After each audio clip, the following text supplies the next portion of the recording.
போன பாட்டுல நம்ம சதி யாருக்கும் தெரியாம சிற்பிக்கிட்ட இருந்த அந்த சிவனோட சிலைய வாங்கிட்டு அந்த லிங்கத்தை வாங்கிட்டு அப்பாக்கும் மத்தவங்களுக்கும் தெரியாம விஷ்ணுவோட அந்த சிலையில சிவலிங்கத்தை வைக்க வேண்டிய இடத்துல சரியா வச்சுட்டாங்க. இப்ப இழுத்து பாருங்க சிலை நகரும் அப்படின்னு சொல்றாங்க. அதே சமயம் அந்த பக்கத்துல நம்ம அப்பாரு சிலைய நகர்த்துறதுக்கான அந்த யாகத்தை செஞ்சுக்கிட்டு இருந்தாரு. செஞ்சு முடிச்சுட்டாரு. இப்ப இழுங்கன்னா அவரும் சொல்றாரு. இழுத்து பார்த்தா நகர்ந்துருச்சு. அவருக்கு சந்தோஷம். தான் பண்ண யாகத்தினாலதான் எல்லாம் சிறப்பா நடக்குது அப்படின்னு அவர் நினைச்சுக்கிட்டு இருக்காப்ல. ஆனா இந்த பொண்ணுக்கு தான் தெரியும், சதிக்கு தான் தெரியும், இப்போ இந்த சிலை நகர்வதற்கான காரணம் முழுக்க முழுக்க நம்ம லிங்கம் தான். ஒரு வழியா வைக்க வேண்டிய இடத்துல விஷ்ணுவோட சிலைய வச்சாச்சு. அரசரும் வராரு. வந்து ஒரு கும்பிட போட்டு அப்படியே கண்குளிர அந்த சிலைய முழுக்க பார்க்கும்போதுதான் தெரியுது ஓரமா சிவலிங்கம் இருக்கிறத பாக்குறாரு. அத பார்த்ததும் மனுஷனுக்கு செம்ம கோவம், டென்ஷன். கோவத்துல திரும்பி பார்த்து அந்த கூட்டத்தை பார்த்து இத எவன்டா இங்க வச்சது அப்படின்னு சத்தம் போட்டு கேக்குறாரு. இத அப்படின்னு தாங்க கேக்குறாரு. அவர் வாயிலிருந்து சிவனோ லிங்கமோ வரமாட்டேங்குது.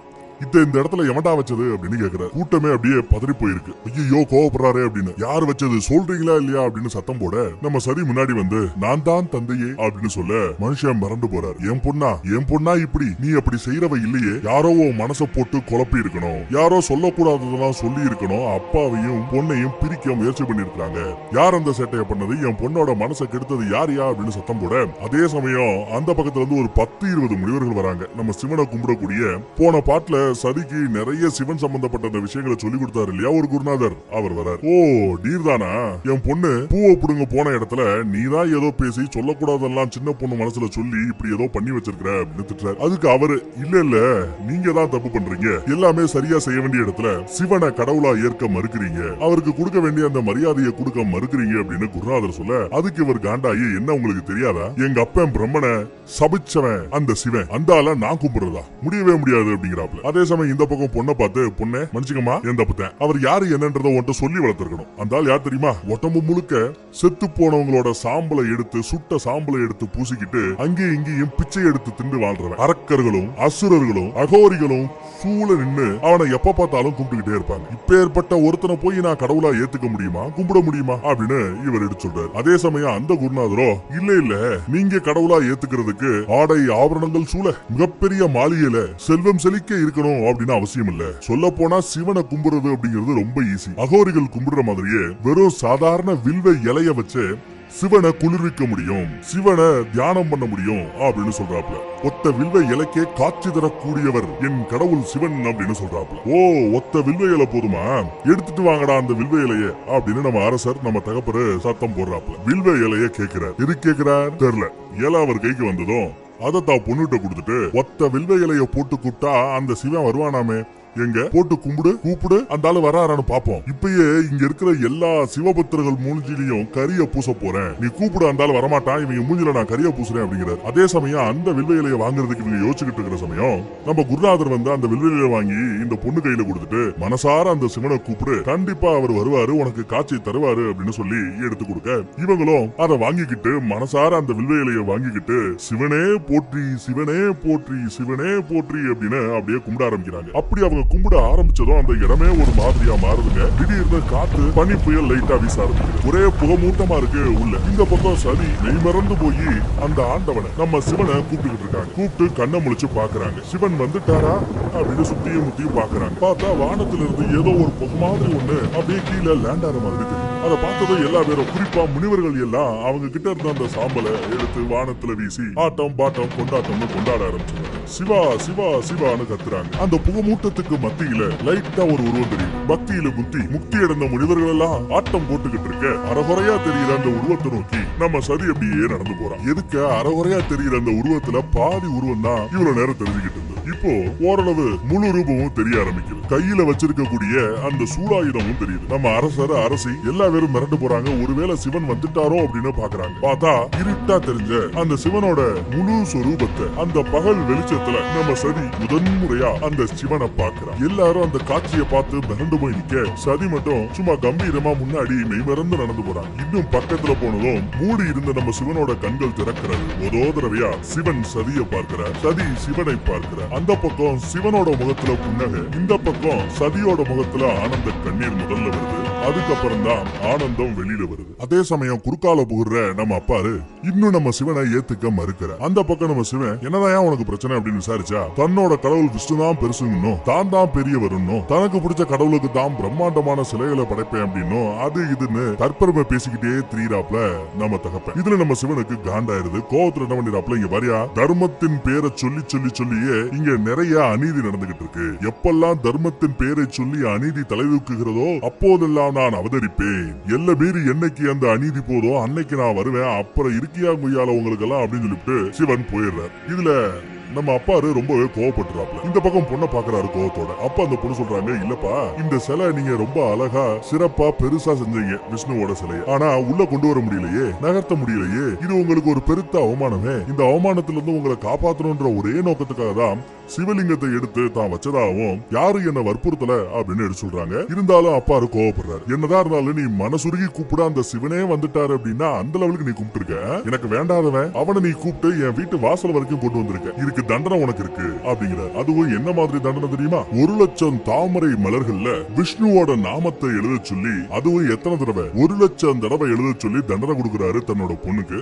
அவங்களும் அதை மனசார ஏத்துக்கிறாங்க. அந்த தண்டனையை செய்யறாங்க. என்னதான் தண்டனையை ஏத்துக்கிட்டாலும் பொண்ணு மனசு தாங்கலங்க. தகப்பு கிட்ட எவ்வளவோ எடுத்து சொன்னாங்க. இல்ல நீங்க அவமானப்படக்கூடாதுங்கிறதுக்காக தான் சிவலிங்கத்தை வச்சேனே ஒழிய சிவனின் மீது தனிப்பட்ட முறையில எனக்கு பெருசா எதுவும் கிடையாது அப்படின்னு எடுத்து சொன்னாங்க. ஆனா அப்பா பொண்ண சந்தேகப்படுறாரு. இதுல காண்டானவங்க தண்டனையை ஏத்துக்கிட்டாலும் சரி, என்ன உங்களுக்கு என்ன நீங்க நம்ப மாட்டேங்கிறீங்கல்ல, இப்போ உங்களுக்கு நான் வாக்கு கொடுக்குறேன், உங்க மனசு நோகுறபடி ஒரு காலமும் நான் நடக்க மாட்டேன். இப்ப நடந்த அந்த தப்புக்கு தண்டனை ஏதாவது இருந்தா கூட கொடுங்க, அந்த தண்டனையை நான் செவ்வனே செஞ்சு முடிப்பேன் அப்படின்னு சொல்றாங்க. வாக்கு கொடுத்துட்டு விறுவிறுன்னு அந்த அரண்மனையை விட்டு வெளியில கிளம்புறாங்க. பெத்த மனசு புருஷனுக்கும் என்ன சொல்லணும் தெரியாம பொண்ணுக்கும் ஆறுதல் சொல்ல முடியாம அப்படி ஏனிக்குது. இப்போ மகாராஜாக்கு பயங்கர கோவம். யாரு? நம்ம தட்சனுக்கு பயங்கர கோவம். சிவன் வந்து இவரை பழிச்சு பேசிட்டு போயிட்டாப்ல. இதுல காண்டுல இருக்காரு. தனக்கு நேர்ந்த இந்த அவமானத்துக்கு காரணம் 2 பேர் அப்படின்னு நினைக்கிறாரு. ஒண்ணு சிவலிங்கத்தை விஷ்ணுவோட சிலைக்கு கீழே வச்ச நம்ம சதி, இன்னொன்னு அந்த லிங்கத்தை கொடுத்து வைக்க சொன்ன அந்த சிற்பி. அதனால இவர் என்ன பண்றாரு, 2 பேருக்குமே தண்டனை கொடுக்கிறாரு. தான் பொண்ணுன்னு கூட பார்க்காம தான் பொண்ணுக்கு என்ன மாதிரி தண்டனை கொடுத்தாரு அது ஏற்கனவே நம்ம பார்த்தோம்னு நினைக்கிறேன் இல்லையா? 1,00,000 தாமரை மலர்கள் எடுத்து அதுல விஷ்ணுவோட நாமத்தை எழுதணும். இதுதான் தான் பொண்ணுக்கு இவர் கொடுத்த தண்டனை. அதே சமயம் அந்த சிலையை எடுத்து கொடுத்த சிற்பி இருக்காரு இல்லையா, அவருக்கு கொடுக்கப்பட்ட தண்டனை என்னன்னா, அவரோட சொந்த பந்தம் கூட பழகினவன் பழகாதவன்னு அத்தனை பேரையும் கொத்தா தூக்கிட்டு வாங்கடா. அவங்க எல்லாம் இங்க வந்ததுக்கு பிறகு அவங்களுக்கான தண்டனை என்னங்கறத தான் சொல்றதாவும் சொல்லிடுறாரு. சோ சிற்பிகளை தூக்கிட்டு வர்றதுக்காக காவலர்கள் போயாச்சு. இந்த பக்கம் சப்த ரிஷிகள்ல தலைமை ரிஷியான மகாரிஷி அவரு ஜாதகத்தெல்லாம் எதிர்காலத்தெல்லாம் கடிச்சுக்கிட்டு இருக்காரு. யாருக்கு இதெல்லாம் பாத்துக்கிட்டு இருக்கீங்கன்னு பக்கத்துல இருக்கிற நம்ம நல்ல ரிஷி ஒருத்தவர் பாப்புல அவரு விசாரிக்கிறார். அதுக்கு இந்த மகாரிஷி, இல்ல சதியோட எதிர்காலத்தையும் நம்ம மன்னரோட எதிர்காலத்தையும் தான் நான் கொஞ்சம் ஆரணம் பார்த்த வகையில 2 பேருக்குமே ஜாதகம் சரியில்லை. ஏதோ ஒரு பெரிய ஆபத்து வருமோன்னு தோணுது. விதியை மாத்தணும். நாமெல்லாம் சாதாரண மனிதர்கள் இல்ல, நமக்கு யாகங்கள் செஞ்ச சக்தி இருக்கு. அந்த சக்தியை பயன்படுத்தி நம்ம ராஜாவோட விதியை மாத்தி எழுதணும் அப்படிங்கிற மாதிரி எல்லாம் மகரிஷி பேச, அதுக்கு நம்ம நல்ல ரிஷி விதியை மாத்தணும் அப்படின்னு நினைக்கிறது தப்பு இல்லையா, அதுவும் சக்தி படைத்த நாம இந்த மாதிரி யோசிக்க கூடாது வைக்க கூடாதுன்னு பேசிட்டு இருக்க 2 பேருக்கு நடுவுல ஒரு வாதமே நடக்குது. அந்த பக்கம் சதியோட 2 அக்காமார்களும் வந்து சதிக்கிட்ட, நீ ஏமா அதுக்கு ஒத்துக்கிட்ட? 1,00,000 தாமரை மலர்களை எடுத்துட்டு வருதுங்கிறது எவ்வளவு கஷ்டமான விஷயம் தெரியுமா? அரண்மனையை சுத்தி இருக்கக்கூடிய தாமரை மலர்களை மொத்தமா அள்ளிட்டு வந்தா கூட ஒரு 20,000 தாமரை மலர்கள் கூட சேராது. அப்பேற்பட்ட நிலைமையில நீ 1,00,000 தாமரை மலருக்கு எங்க போவ? இதுக்கு நீ ஒத்துக்கிட்டு இருக்க கூடாது. ஏன் ஒத்துக்கிட்ட அப்படின்னு கேட்டா, நான் என்ன பண்றது, தப்பு பண்ணிட்டேன், அப்பாக்கு வாக்கும் கொடுத்துட்டேன், அவர் கொடுத்த தண்டனையை நான் ஏத்துக்கிட்டேன், நான் செஞ்சுதான் ஆகணும் அப்படின்னு நம்ம சதியும் ஒத்த கால்ல நிக்கிறாங்க. சும்மா அக்கா மார்க 2 பேரும் அப்படியே விசாரிச்சதோட மட்டும் இல்லாம தாமரை மலர்களை கொண்டு வரதுக்காக வேலையாட்களை ஏவி விட்டு அங்க இங்க கொஞ்சம் வேலை செஞ்சு நிறைய தாமரை மலர்களை கொண்டு வந்துகிட்டே இருக்காங்க. ஆனா நம்ம சரி, நீங்க இந்த மாதிரி உதவி எல்லாம் செய்ய வேண்டாம், ஏன்னா தப்பு பண்ணது நானு, தண்டனையை அனுபவிக்க வேண்டியதும் நானு, இந்த உதவிகள் எல்லாம் வேண்டாம் அப்படின்னு மறுத்துறாங்க. அப்படி சொல்லிட்டு அவங்களோட தாமரை மலர்களை வேண்டாம் சொல்லிட்டு கால் செருப்ப கூட கழட்டி வச்சுட்டு காட்டுக்கு நடுவுல தாமரை மலர்களை தேடி புறப்பட்டு போறாங்க. கூட துணைக்கு 2 வேலைக்காரிங்க தான் போறாங்க. உள்ள பயங்கர வெயில், சாப்பாடு ஈப்பாடு தண்ணி எதுவுமே எடுத்துட்டு போல. தான் இவ்வளவு கஷ்டப்படுறமே, பரவாயில்ல, தப்பு பண்ணோம், தண்டனை அனுபவிக்கிறோம். தான் கூட வர்ற இந்த வேலையாட்கள் அவங்க எதுக்காக இவ்வளவு கஷ்டப்படணும் சொல்லிட்டு, இது என்னோட கட்டளை, நீங்க 2 பேரும் அரண்மனை நோக்கி இப்பயே புறப்பட்டு போங்க, போனது நல்ல நல்லா சாப்பிடுங்க, தண்ணி குடிங்க அப்படின்னு சொல்லிட்டு அவங்க 2 பேரையும் அனுப்பிச்சுறாங்க. அவங்களும் முடியாதுன்னு சொன்னாலும் விடலையே, கண்டிப்பா போய் ஆகணும், இது அரச கட்டளை, இல்லனா தண்டிப்பேன்னு சொல்ல அவங்களும் வேற வழி இல்லாம அங்க இருந்து போயிடுறாங்க. அதே சமயம் இங்க அரண்மனையில பார்த்தோம்னா சிற்பிக்கு சொந்தக்காரங்க எல்லா பேரையும் வரிசையா உட்கார வச்சு அவங்களுக்கான தண்டனை என்ன அப்படிங்கறத அனுபவிக்கிறார். என்ன தண்டனை தெரியுமா? எல்லா பேரையும் நாடு கடத்த போறாராம். போங்கடா இந்த நாட்டை விட்டு அப்படின்னு விரட்டுறாங்க. கரெக்டா இவங்க நகர்ந்து போற சமயம் எதுக்கு பார்த்தா நம்ம குருநாதர் வரார். வந்து மன்னர்கிட்ட இந்த மாதிரி நீங்க பண்றது தப்பு, தப்புக்கு மேல தப்பு, தர்மத்தின் பேரை சொல்லி நீங்க பண்ணிக்கிட்டு இருக்கீங்க, நீங்க நல்லவருன்னு ப்ரூவ் பண்றதுக்காக தேவையே இல்லாம உங்க பொண்ணையும் தண்டிக்கிறீங்க, இந்த சிற்பிகளையும் தண்டிக்கிறீங்க அப்படி இப்படின்னு எடுத்து சொல்றாரு மகரிஷி. மகரிஷி கிடையாது, நம்ம குருநாதர், சிவனை கும்பிடக்கூடிய நம்ம குருநாதர் வந்து பேசுறாரு. அதே சமயம் அந்த பக்கம் பார்த்தா அந்த வேலையாட்கள் 2 பேரு காட்டுக்கு நடுவுல இருந்து தன்னந்தனியா வராங்க. அம்மாமாரும் அக்காமார்களும் எங்கடா நம்ம சதியை காணமேன்னு வெயிட் பண்றாங்க. வந்தவங்க கிட்ட விசாரிச்சா இந்த மாதிரி எங்களை போச்சு சொல்லிட்டாங்க, அவங்க தனியா இருக்காங்க அப்படின்னு இந்த வேலையாட்கள் சொல்ல, எப்படி நீங்க விட்டுட்டு வரலான்னு கேட்டா அரச கட்டளை அப்படிங்கிறாங்க. சரி இப்போ அங்க போனோம்னா உடனே போய் அவளை பாத்துடலாமா, கூட்டு வந்துடலாமா, எங்க இருக்கா அப்படின்னு கேட்டா இப்ப நீங்க புறப்பட்டா கூட நடுராத்திரி 12-1 மணி ஆயிடும் நம்ம சதி இருக்கக்கூடிய அந்த இடத்தை போய் ரீச் ஆறதுக்கு அப்படின்னு அந்த வேலையாட்கள் சொல்றாங்க. இவங்க என்ன பண்ணணும் புரியாம, ஐயோ நட்ட நடு ராத்திரி நேரத்துல தான் பொண்ணு எவ்வளவு கஷ்டப்படுவாளோ, உடனே இந்த மேட்டரை ராஜா கிட்ட அப்பா கிட்ட சொல்லணும் அப்படின்னு சொல்லிட்டு விறுவிறுன்னு கிளம்பி வராங்க. இங்க வந்து பார்த்தா விவாதம் நடந்துகிட்டு இருக்கு. நம்ம குருநாதருக்கும் தட்ச மகாராஜாவும். இவரு திரும்ப திரும்ப சொல்றது என்ன தெரியுமா? நான் ரொம்பவே நேர்மையானவன், என் நீதிக்கு முன்னாடி என் பொண்ணும் ஒண்ணுதான், இந்த சிற்பிகளும் ஒண்ணுதான் அப்படின்னு தன்னோட கௌரவத்தை நிலநாட்டுறதுக்காக இம்புட்டு சேட்டையும் பண்ணிக்கிட்டு இருக்காப்ல. இவருக்கு ஏன் சிவ மேல அம்புட்டு கோவம்? இதுக்கு பின்னாடி ஒரு பேக் ஸ்டோரி இருக்கும். அதை இன்னும் கொஞ்சம் டீடைல்டா ஏதாவது டீடைல் வரும்போது நம்ம சொல்றேன். இப்படி இவங்க விவாதம் பண்ணிக்கிட்டு இருக்கிற சமயம் கரெக்டா நம்ம சதி வராங்க. கல்லாடி தட்டு தடுமாறி அரமனை பக்கம் வந்து அப்படியே மயங்கி பொத்துன்னு விழுகிறாங்க. கீழே விழுந்தவங்களை தூக்குறதுக்காக அம்மாமாரும் அக்காமார்களும் ஓடி வர, யாரும் அவளை தொடக்கூடாது, அவளே எந்திரிக்கணும்னு சொல்லிட்டு மகாராஜா சொல்றாரு. இவங்களும் எந்திரிக்கிறாங்க. கீழே விழுந்த தாமரை மலர்களை எடுத்து வைக்கிறாங்க. அதே சமயம் நம்ம குருநாதர் வந்து சதியை பார்த்து, பயப்படாத, இந்த தண்டனை உனக்கு கால் தூசுக்கு சமம், இது எல்லாத்தையும் உன்னால செய்ய முடியும், அதை நான் முழுசார மனசார நம்புறதா அந்த குருநாதர் எடுத்து சொல்றார். அதே சமயம் பக்கத்துல இருக்கிற மந்திரிய நம்ம மகாராஜா பார்த்து கையசைக்க, கண்ணசைக்க, அந்த கண் அசைவிலேயே அவர் என்ன எதிர்பார்க்கிறாருன்னு புரிஞ்சுக்கிட்டு, ஆஹா சிற்பிகள் எல்லாம் உடனே இடத்த காலி பண்ணுங்க, உங்களுக்கு 24 மணி நேரம் டைம் கொடுக்கிறோம், அந்த 24 ஹவர்ஸ்க்குள்ள எல்லாம் அவங்க குடும்ப குட்டி எல்லாம் கூட்டிக்கிட்டு உங்க உடைமைகளா எடுத்துக்கிட்டு இந்த நாடை விட்டு வேற ஒரு நாடை நோக்கி போகணும், எல்லையை தாண்டி போகணும், இல்லைன்னா தண்டனை இன்னும் கொடுமையா இருக்கும் அப்படின்னு சொல்லி தண்டனையா அறிவிச்சிடறாங்க. ஒரு நாள் டைமா அதுக்குள்ள எல்லாத்தையும் காலி பண்ணிட்டு போகணுமா. அங்க ஒண்ணும் பயப்படாதீங்க, நான் இருக்கிறேன் அப்படின்னு சொல்லிட்டு சிவனை கூப்பிடக்கூடிய நம்ம குருநாதர், ஏன் பின்னாடி வாங்க, எல்லா வல்ல அந்த சிவன்கிட்டயே உங்களை கூட்டு போறேன், உங்களுக்கு நல்லது நடக்கும் அப்படின்னு கூட்டு போறேன். இந்த பக்கம் நம்ம சதி கட்டில வந்து அப்படியே படுத்து கிடக்காங்க. காலு பார்த்தா பயங்கரமா புண்ணாய் போய் கிடக்குங்க. சொந்த மல்லம் எல்லாம் சேர்ந்து மருந்தெல்லாம் போட்டு விட்டுட்டு இந்த அநியாயத்தை யாராலையும் தட்டி கேட்க முடியாதா அப்படின்னு பேசிட்டு இருக்காங்க, வருத்தப்பட்டுக்கிட்டு இருக்காங்க. சம்பந்தப்பட்ட அந்த அம்மா இருக்காரு இல்லையா, அவங்களே சொல்றாங்க, என்ன பண்றது, தட்சனுக்கு மகளா பிறந்துட்டாலே தட்சனோட கௌரவத்தை காப்பாத்துறதுக்கு இவ கஷ்டப்படணும்னு விதி அப்படின்னு பேசுறாங்க. அந்த பக்கம் நம்ம சதியோட மூத்த அக்கா, அவங்க எப்பவுமே சிவப்பு கலர் ட்ரெஸ்ல தான் வருவாங்க. அவங்க விறுவிறுன்னு போய் மகரிஷி கிட்ட, இவங்களோட சப்த ரிஷிகள் இருக்காங்கல்ல, இவங்கெல்லாம் யாரு, விஷ்ணுவை கும்பிடுறவங்க, அவங்களோட தலைவன் தான் இந்த மகரிஷிட்ட போய், உங்களுக்கு தெரியாத ஒண்ணும் இல்ல, ஏன் இப்படி அப்பாக்கும் பொண்ணுக்கு நடுவுல சண்டை பஞ்சாயத்து எல்லாம், இந்த தண்டனை வேண்டாமே, அப்பா கிட்ட நீங்க சொன்னா அவர் கேட்பாரு அப்படின்னு பேசுறாங்க. அதுக்கு இவரு அப்படியே அந்த ராஜா மாதிரியே அவரோட கௌரவத்தை காக்கணும் அப்படின்னா இந்த தண்டனையை உங்க தங்கச்சி ஏத்துக்கிட்டு தான் ஆகணும், செஞ்சுதான் ஆகணும், அப்பதான் நீதி தவறாதவர் அப்படிங்கிற பேரு உங்க அப்பா இருக்கு நினைக்கும் அப்படிங்கிற மாதிரி அவரே எடுத்து சொல்லிட்டு இருக்காரு. அட போங்கயா உங்க நீதியும் கௌரவமும் சொல்லிட்டு அந்த பொண்ணு போயிடுது. பூலோகத்தையே காமிச்சிட்டு இருந்தாங்க இல்ல, அப்படியே அங்க கட் பண்ணி இந்த பக்கம் நம்ம விஷ்ணு குடி கொண்டு இருக்கக்கூடிய அங்க என்ன நடக்குதுன்னு காமிக்கிறாங்க. மகா விஷ்ணுவா மகாபாரதத்துல நம்ம எல்லாத்துக்கும் பரிச்சயமான இவரை தவிர வேற யாரையுமே இந்த கேரக்டருக்கு போட்டா நமக்கு பார்க்க பிடிக்காது. இந்த சிவனோட கதையில கூட இவர் தாங்க விஷ்ணு வேஷத்துக்கு வந்திருக்காப்ல. அவரு பள்ளி கொண்டு இருக்கிறார். அதே சமயம் நம்ம பிரம்மரு அங்க வராரு. வந்து விஷ்ணுக்கு ஒரு வணக்கத்தை போட்டுட்டு அமைதியா இருக்காரு. ஏன் இவ்வளவு சுகமா இருக்கீங்க, என்ன செய்தி அப்படின்னு நம்ம விஷ்ணு விசாரிக்கிறார். இப்பதாங்க நம்ம பிரம்மர் என்ன ஏதுங்கிற அந்த பிளாஷ்பேக் ஸ்டோரிய சொல்றாரு. அதுவும் லைட்டா தான் சொல்றாரு. என்னோட புள்ள, எனக்கு ரொம்ப பிடிச்ச புள்ள, எனக்கு பிறந்தவன் அந்த தட்ச மகாராஜா, அவனை நான் தான் இந்த பிரபஞ்சத்துக்கே கணக்கெழுதக்கூடிய பிரஜாதிபதி அப்படிங்கிற அந்த போஸ்டிங்க கொடுத்தேன். நான் இந்த உலகத்துல இருக்கக்கூடிய எல்லாத்தையும் ஆக்க பிறந்தவன் ஆக்கிக்கிட்டு இருப்பேன். அதே சமயம் மெயின்டெனன்ஸ் ஒர்க்க பாத்துக்கிட்டு இருந்தது என் புள்ள அந்த தட்சன் தான். இருந்தாலும் ஒரு ஃபேமிலி வட்டத்துக்குள்ள சிக்கி என் புள்ள தவிக்கிறான். நல்லவன் தான், இருந்தாலும் தடமாறி போற மாதிரி தெரியுது, என்ன பண்ணணும் எனக்கு ஒன்னும் புலப்பட மாட்டேங்குதுங்கிற மாதிரி நம்ம பிரம்மதேவர் தான் புள்ள தட்சனை பத்தி எடுத்து சொல்லிட்டு இருக்காரு, வருத்தப்பட்டுக்கிட்டு இருக்காரு. ஏன் விதி இப்படி விளையாடுது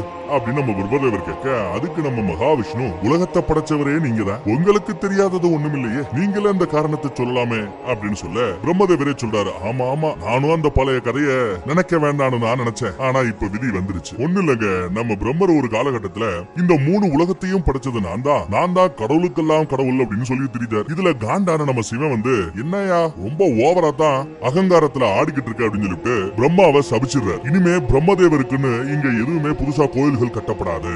பூலோகத்தில் இருக்கிற யாருமே பிரம்மதேவரை கும்பிட மாட்டாங்க.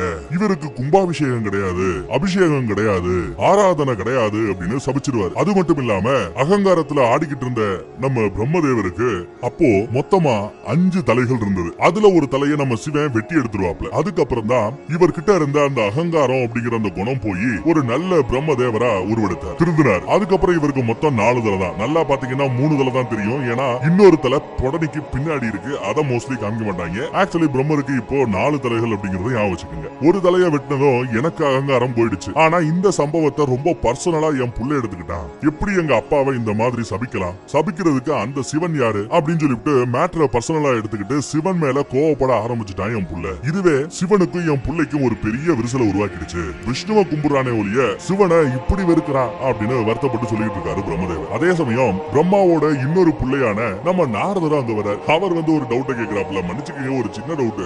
உங்களுக்கு 5 தலை இருந்துச்சு. சோ ஒரு தலைய அகங்காரத்துக்காக நீங்க விட்டீங்க, மீதி 4 தலை உசுரோட இருக்கீங்க. ஆனா எங்க அண்ணன் தட்சனுக்கோ இருக்கிறதோ ஒரே ஒரு தலை. அதை வெட்டிட்டா பயபுள்ள போய் சேர்ந்துருவானே அப்படின்னு நக்கல் பண்றாரு. அதே சமயம் இவங்க பேசிட்டு இருக்கும் போது நம்ம மகாலட்சுமி அங்க அப்படியே உதிக்கிறாங்க. என்ன மறந்துட்டீங்க? என்ன விட்டுவிட்டு நீங்க மீட்டிங்க போட்டுட்டு இருக்கீங்கன்னு வந்து நிக்கிறாங்க. மகாலட்சுமி, நீ வராம எந்த இடத்துலயுமே ஒரு தீர்வு கிடைக்காதே, வா நீ வரலன்னா நானே உன்னை கூப்பிட்டு இருப்பேன் அப்படிங்கிறாரு நம்ம மகாவிஷ்ணு. லட்சுமியும் வந்து ஒண்ணு இல்ல, நடக்கிறது எல்லாம் நன்மைக்கு தான். மறந்துட்டீங்களா? முன்னொரு காலகட்டத்துல நம்ம சிவன் என்னதான் முற்றும் துறந்தவராக இருந்தாலும் கூட மனிதர்களுக்கு அவர் ஒரு வாக்கு கொடுத்திருக்கிறார். இதே மனித குலத்தில இருந்து ஒரு மனுஷிய தான் கல்யாணம் பண்ணிப்பேன் அப்படின்னு வாக்கு கொடுத்திருந்தார். அந்த வாக்கை நிறைவேற்றுறதுக்காகத்தான் இப்போ இதெல்லாம் நடந்துகிட்டு இருக்கு. சதி சிவனுக்காகவே பிறந்தவ அப்படின்னு நம்ம மகாலட்சுமி விஷ்ணுவோட பொண்டாட்டி எடுத்து சொல்லிட்டான். ஆமல்ல அப்படின்னு இவங்களுக்கு கொஞ்சம் லேட்டா உரைக்குது. சோ நடப்பதெல்லாம் சரியாகவே கரெக்டாகவே நடந்து கொண்டிருக்கிறது. சதி அடிக்கடி சிவனை பார்த்தாச்சு, ஏதோ ஒரு ஈர்ப்பு சதியை ஈர்க்குது. அதே சமயம் அந்த பக்கத்துல சிவனுக்கும் சதி மேல ஒரு ஈர்ப்பு ஏற்படணும், அதுக்கு தான் கொஞ்சம் டிலே ஆகிட்டு இருக்கு. அதுவும் நல்லபடியா நடக்கும்னு எதிர்பார்க்கறதா நம்ம மகாலட்சுமி சொல்லிட்டு போயிடுறாங்க.